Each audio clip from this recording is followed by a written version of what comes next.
We told you we were keeping an eye on what was happening with Cormani McClain. We thought perhaps he was asleep. His mother, though, very much awake.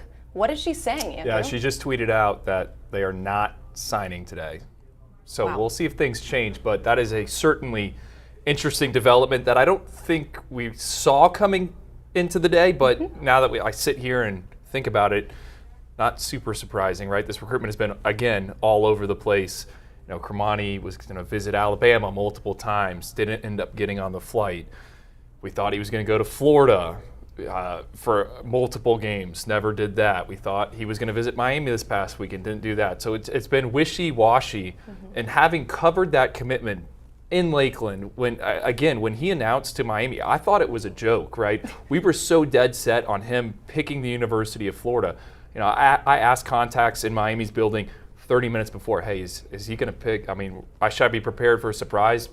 Radio silence, right? Next thing you know, he announces for the Hurricanes. And I had him actually redo the hat ceremony because our cameras weren't even rolling. So interesting to say the least. And if you look at it from Miami, big picture-wise, I mean, they have lost a ton in the transfer portal. Cristobal's trying to flip that roster. Cormani's a guy that they probably need on the field in 2023. So we'll see what happens. I've got a few text messages from different college contacts about this situation.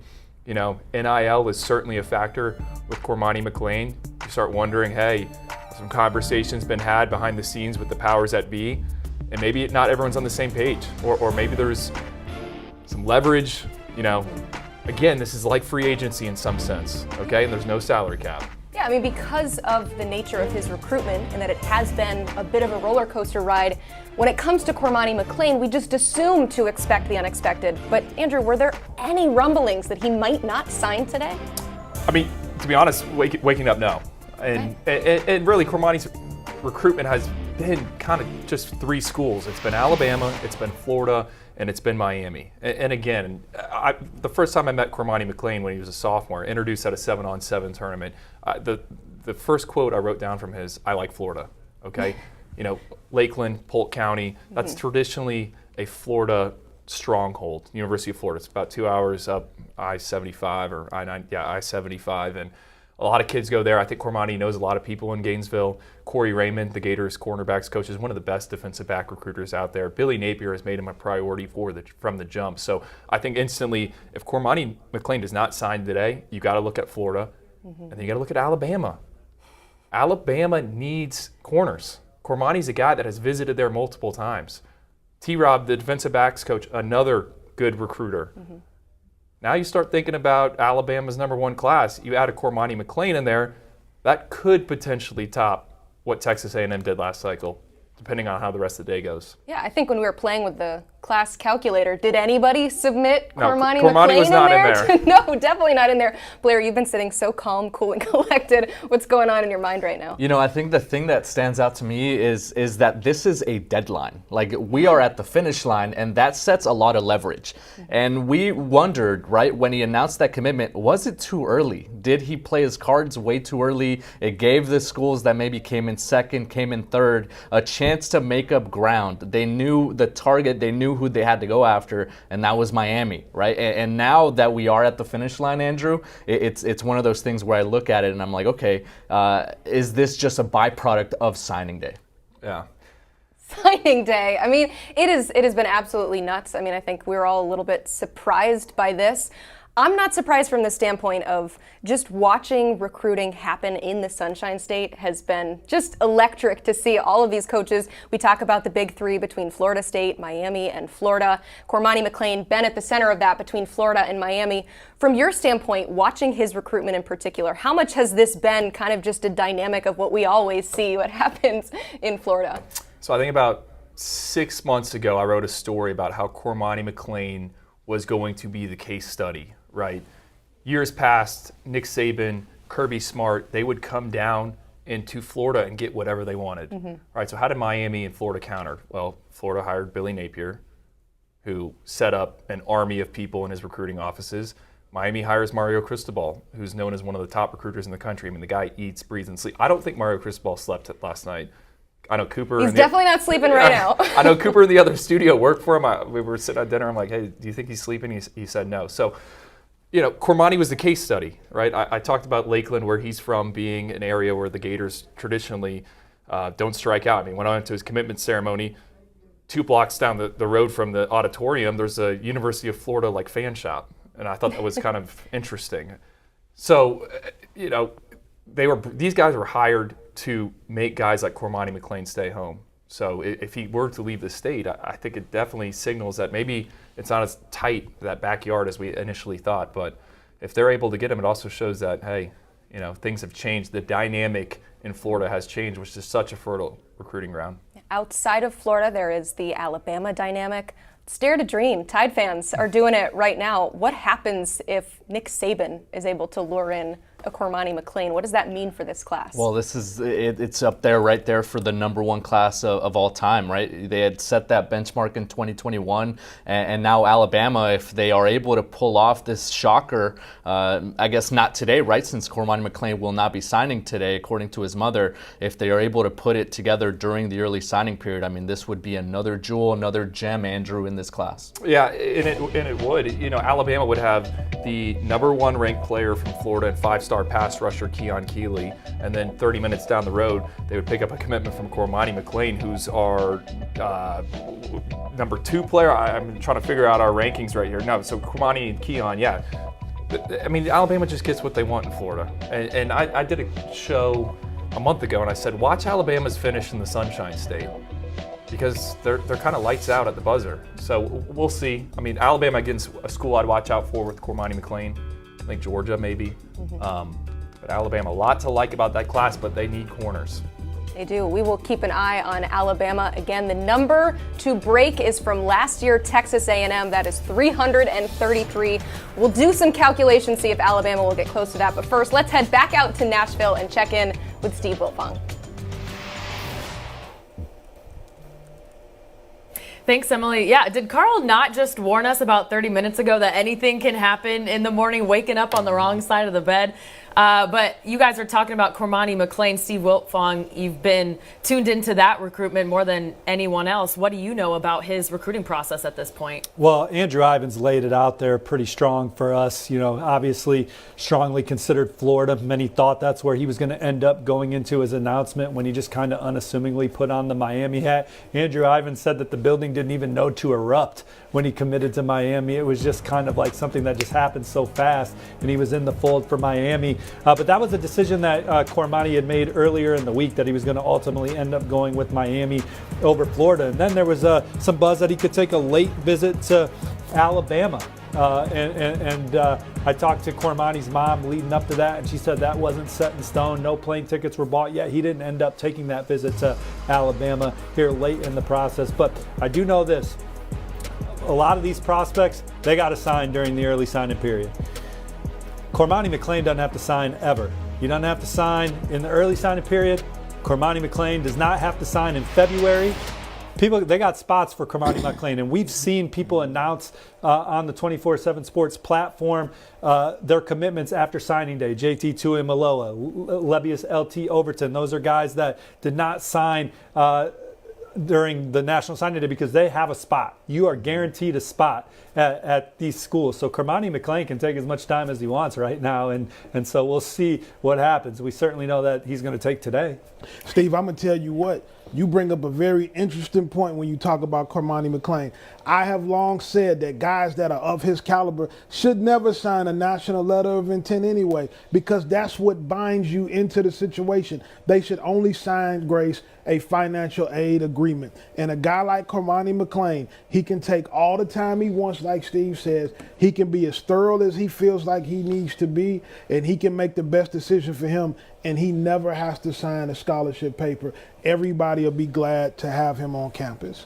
All right, well, There's certainly a lot of NIL ramifications with this recruitment as well, as I'm getting text messages from college sources on that. So, I think that was known going into the recruitment as well. So we'll see how that shakes out. The news of the day, 5-star corner, our #1 corner, Cormani McClain, will not sign his national letter of intent today. That is per his mother. We have to trust her. I'm sure she knows what she is talking about. Also, 4-star Tony Mitchell sticking with Alabama, and some quarterback domino news. Let's send you straight out to Nashville for our newsbreaker and Steve Wiltfong. Hey, Steve. Hey, guys. Colorado in touch with Cormani McClain already this morning. So the Buffaloes trying to make a move on the #1 cornerback in the country. He has talked to Coach Deion Sanders this morning, Carl, and this one. Steve, I'm going to tell you this. When I think about Cormani McClain not signing with Miami today, I can't help but to think, what would it look like in Boulder, Colorado with Cormani McClain at one corner and Travis Hunter on the other corner? You talking about nightmares for quarterbacks in the Pac-12 year one. Imagine Travis Hunter, one of the greatest athletes that I've ever seen in person, on the other side of Cormani McClain. If Coach Sanders can pull that out, that's a legendary first day on the job. Hey, that would be pretty epic, and we know that Coach Prime is not shy when it comes to flipping other Power 5 commits. Well, what else do you know about the philosophy he takes on the recruiting trail? Well, I know when it comes to corners, I know that he's the only one in his program that he allows to offer corners. And when you're talking about the greatest DB of all time in Deion Sanders, if you're a guy like Cormani McClain, Travis Hunter showed you this a year ago, it can be really, really tough to say no to him when you're talking about playing the defensive back position. I just know that when Deion Sanders talks to prospects, just how charismatic he is, how much energy he brings to the conversation. I just know some of these guys are just in awe of Coach Sanders, and I know Cormani getting recruited by him here down the stretch, I'm sure, is just an incredible opportunity to even be talking to Deion right now. Now, we'll see. This isn't a Travis Hunter flip in the motion right now that we had last year on signing day to Jackson State, but we do know, we can confirm that Colorado has been in touch with Cormani McClain today. Well, you guys both mentioned Travis Hunter. There's also a sweepstakes out at him. He actually mentioned in his personal YouTube page that he doesn't know where he's going next. It has to be a good fit in Colorado. Georgia, USC, Miami also in it. Where do you think he ends up? Well, I think he's going to end up with Coach Prime in Colorado. But you would have to expect, and I'm sure Coach expected, for guys to try to test his temperature and kind of try to check his loyalty. But all of my sources have been telling me to expect to see Travis Hunter in Boulder, Colorado. Well, there you guys have it. We could be seeing Travis Hunter and Cormani McClain. McClain has been in touch with Colorado at 9 a.m. Central Time on National Signing Day. Emily, back to you. Man, guys, I need a minute to just kind of react to all of that. It has been a chaotic start to signing day so far. So who better to talk to about everything going on with Cormani McClain than our friend Gabby Urrutia from Inside the U. First off, your reaction. I'm sure that you're hearing everything that we're talking about right now. What is going on with Cormani McClain not signing today? Yeah, pretty crazy situation. This is something that I think has been developing in Coral Gables really over the course of the morning. I think that this is something that they've just been trying to figure out. Yeah, you know, this is signing day, right? This is big time recruiting. This is a high profile guy, Cormani McClain. Obviously, the recruitment has been kind of nutty from the beginning. You know, I know Ivans was talking about being at that ceremony and him committing to Miami. No one even really expecting that to come. I think Miami's, trying to figure this out. I mean, talking to sources in Coral Gables, working the phones right now, I think that there is still confidence in the building that they pick up Cormani McClain's signature. This is just a situation that they're kind of working through. But again, if kind of checking in with my people down there in the building, it feels like Cormani McClain, from their perspective, will eventually be a Hurricane. Of course, we could see what happens here. I mean, I hear you guys talking about Colorado and Deion Sanders. We've seen this situation play out before, but right now I'm holding strong onto the Hurricanes. I think that's the general feeling over there. You said you've been talking to people inside the building there. What's the mood like down there?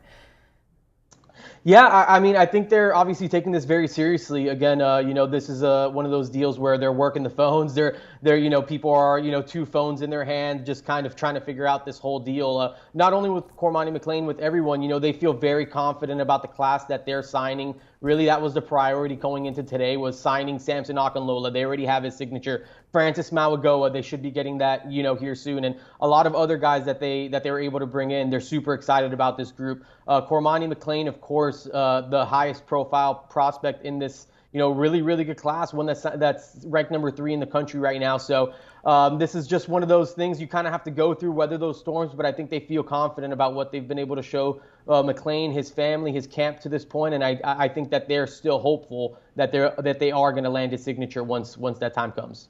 I am sure they are. Gabby, thank you so much for your insight there. It is a busy day in Miami for Mario Cristobal and company. We appreciate you checking in with us. Let's send it back over to Pate and Patagna for some more backstory on this. Hey, guys. Yeah, well, the backstory is, look, it took about one rub of the crystal ball. I can tell you that kid wasn't asleep this morning. He's not asleep. He's wide awake. Things are going on. So we know which programs are involved with Cormani McClain, or at least we think we know, as much as we can possibly know via the internet and cell phone. Miami's there, Florida's there. We just heard Carl talking about Colorado. Bama's obviously someone, at the mere mention of their name, you always have to start sweating a little bit about, maybe scratch the neck a time or two. Let's just talk through this for a second, and let's also talk about who can accomplish what in this thing. Miami can get a great player and hang on to him. Bama could do what they've done a million times before and just make this 1,000,001. They could flip a big-time player and break your heart at the last minute. Billy Napier could get the crown jewel of his class. We insert Colorado into this mix. If they get him, that's wonderful, but that's almost like it's an entirely separate conversation. I would just like to talk to you this morning for a second about a word that starts with M, and it's called marketing. And you and I were just sitting here talking. That's why I'm kind of glass-eyed right now, because I was crying, laughing. Picture Deion Sanders this morning. And I want to role play for just a second. We're live, so they can't stop us. If we role play this, and you're Deion Sanders, I mean, I'm Cormani McClain over there. Even if I tell you, look, you're probably number 2 or number 3 for me, what would you say back to me? What request would you make to me? Hold it off a day.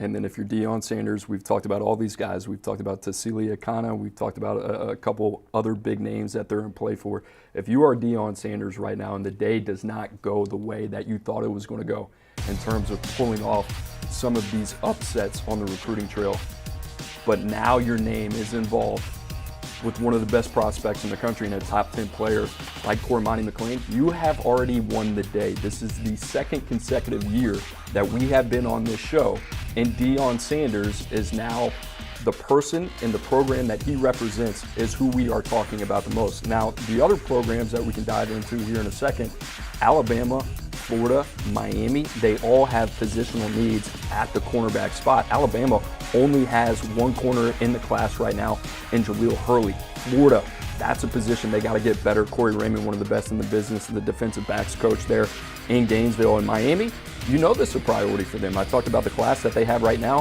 Cormani McClain would be the cherry on top. Yeah, so just to reiterate now, because I know a lot of people are listening to this or halfway listening to this, and they may say, how can you possibly say someone wins a day if they don't land the kid? Well, he didn't say it about Miami. He didn't say it about Alabama. You're saying it about Colorado. With all due respect, and there is plenty due, you're talking about a different standard here.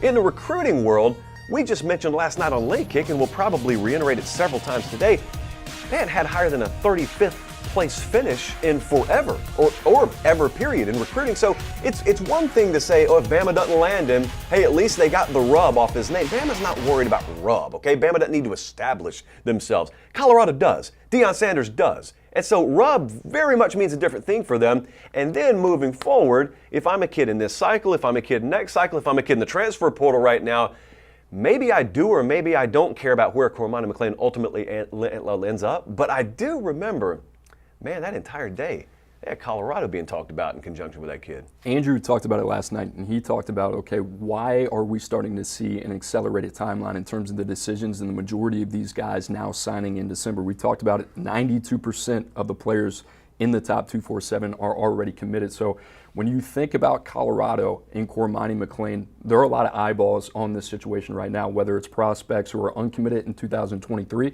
whether it's prospects down the line in 2024, 2025 that are looking at this Cormani McClain situation and saying, maybe there is something to Boulder with primetime in Deion Sanders that I need to consider a little bit more. And like I said right now, you know, the names we talked about, Cecilia Kana, Malachi Coleman, Bo Hewley was a name, offensive tackle committed to Georgia. Deion Sanders could end up with none of those guys. Right. And right now, like I said, we are talking about primetime. This is free marketing for Colorado. This is exactly what you want if you're Deion Sanders. Ivans, I got a D-shine on my forehead for a little while, brother. Take it away. Well, he tossed right to you. I mean, you have some update with Cormani McClain? I do. I've texted a few of my guys at Lakeland High School. Dreadnoughts is the mascot. First off, one of the best mascots out there. Had to get that in. 10 a.m. was supposed to be the signing ceremony, so that was 11 minutes ago. Both my guys say that Cormani is a no-show. He is not there. So I've also had, I know Steve mentioned Colorado and Carl. I've also had some contacts at college schools, sources. They speculated that it was Colorado as well, so I think that Colorado stuff is real. And I would not be surprised if this dragged into tomorrow and possibly Friday. Real quick, Blair, I want you to get a word in here. You're hearing Colorado in the mix. What's your reaction? I'm not surprised because Deion tried to warn us, right? Deion has been mentioning, hey, I'm going to do some crazy things on signing day. He's bringing primetime to Boulder. Cormani, I don't think he's ever been to the state of Colorado, so not sure, whether or not they're able to squeeze in a visit in the month of January. But yeah, I'm not surprised. Deion Sanders has been warning us for a long time now. He tried to tell us. Now we are officially listening. We'll see what happens with him.